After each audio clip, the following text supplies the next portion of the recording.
ನಿಮ್ಮ ಪ್ರೀತಿಯ ಮುನಗೌಡ.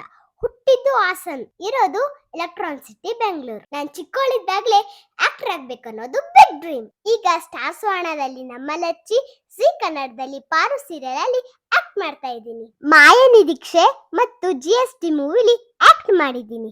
ಅದ್ರ ಜೊತೆ Surf Excel, Havells brand ad shoot ಆಗಿದೆ. ಹಾಗೆ ನಾನು ಓದೋದ್ರಲ್ಲಿ ಯಾವಾಗ್ಲೂ topper. Last year science talent exam ಅಲ್ಲಿ ನ್ಯಾಷನಲ್ ಥರ್ಡ್ ರ್ಯಾಂಕ್ ಬಂದಿದೆ. ಅದ್ರ ಜೊತೆ ಕಿಡ್ಸ್ ಇನ್ಫ್ಲುಯೆನ್ಸರ್ ಆಗಿ ಸೋಷಿಯಲ್ ಮೀಡಿಯಾದಲ್ಲಿ ಗುರುತಿಸಿಕೊಂಡಿದ್ದೀನಿ. ಜೋಶಿಂದ best influencer award, Kala Vaibhava award 2024, show stopper ಹಾಗೂ ದೇಸಿ ನಡಿಗೆಯಲ್ಲಿ ಶೋ ಅಂಬಾಸಡರ್ ಆಗಿದ್ದೆ. ಅನೀಶ್ ಕ್ರಿಯೇಷನ್ಸ್ ಅವರ golden achievers award 2024 Young talent award ನ ತಗೊಳ್ಳೋಕೆ ತುಂಬಾ ಖುಷಿ ಆಗ್ತಾ ಇದೆ. ನನ್ನ ಟ್ಯಾಲೆಂಟ್ ನ ಗುರುತಿಸಿ ಅವಾರ್ಡ್ ಕೊಡ್ತಾ ಇರೋ ಅನೀಶ್ ಸರ್ಗೆ ಹಾರ್ಟ್ಫುಲ್ ಥ್ಯಾಂಕ್ಸ್. ಅನೀಶ್ ಸರ್ ಸುಮಾರು ವರ್ಷಗಳಿಂದ ನಮ್ಮಂತ ಎಷ್ಟೋ ಟ್ಯಾಲೆಂಟ್ ಗಳನ್ನ ಗುರುತಿಸ್ಕೊಂಡು ಬಂದಿದ್ದಾರೆ. ನಿಮ್ ಸಂಸ್ಥೆ ಇನ್ನೂ ದೊಡ್ಡದಾಗಿ ಬೆಳೀಲಿ. ನಿಮ್ಮೆಲ್ಲರ ಪ್ರೀತಿ ವಿಶ್ವಾಸ ನನ್ನ ಮೇಲೆ ಹೀಗೆ ಇರಲಿ. Thank you.